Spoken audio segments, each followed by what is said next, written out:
अभी थोड़ी सी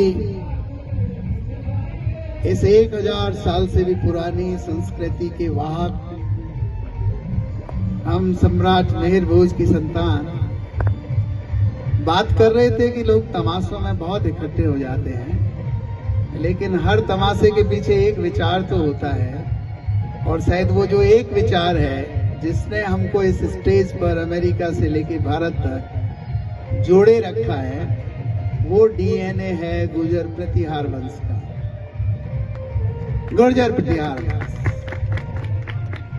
जिसका जब इस भारत पर, भारत खंड पर, इस आज के मॉडर्न इंडिया पर नहीं, भारत जो था अफगानिस्तान से लेके वर्मा तक, श्रीलंका तक, नेपाल तक, जहां खेती करने वाले का ₹1 $1 के बराबर होता था, उस स्वर्णिम संस्कृति के हम सब वंशज हैं। मैं रीना जी का बहुत बहुत धन्यवाद देता हूं कि वो लगातार हिम्मत कर रही हैं कि सारे तमाशों से निकल के एक विचार उभर के आए। उस समय तलवारों का काम था, अब कलम का है, अब सांगठनिक प्रयासों का है, अब कॉरपोरेट का है, अब बिजनेस में आय भी उसी के हाथ में है जिसमें उसके उत्पाद की कॉस्ट जिसके हाथ में है।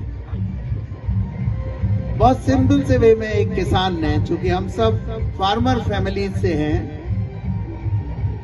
लेकिन कोई भी किसान का बेटा आज किसान इसलिए नहीं बनना चाहता कि उसके द्वारा जो उत्पादन है उस पर उसकी कॉस्ट का कोई नियंत्रण नहीं है।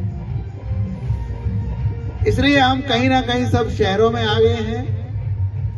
जिसकी इनकम कम है, जो गांव में है, उस पर लेबल कर दिया गया है कि वो गरीब है, वो पिछड़ा है। लेकिन आज आप दोनों एंड मीट करते हुए देख रहे हैं। वर्मा जी ने कॉर्पोरेट जगत पर बहुत बड़ी सेवाएं दी हैं। श्री त्रिभुवन जी का एग्जाम्पल लेके तो हम कॉर्पोरेट गुजर्स की जब स्थापना की थी तो लोगों को एग्जाम्पल देते थे कि वी हैव इंटरनेशनल सेलिब्रिटीज। आज आप धर्मपत्नी के सहित यहाँ पर विराज रहे हैं। नौनिहाल सिंह जी उस समय के एजुकेशनिस्ट में हैरत कर गया कि जिनकी 25 किताबें अमेरिका में छपी, जो भारत के माननीय संसद में उस समय शोभा बढ़ा रहे थे। तो एक एंड वो है जहां हम लोगों को जबरदस्ती ये विश्वास करवा दिया गया है कि ये भैंसों वाले, गांवों वाले, भेड़ों वाले, और ये एक ऐसा हाथी है जिसको एक धागे से बांध दिया गया और हाथी तोड़ नहीं पा रहा है उस धागे को, बिकॉज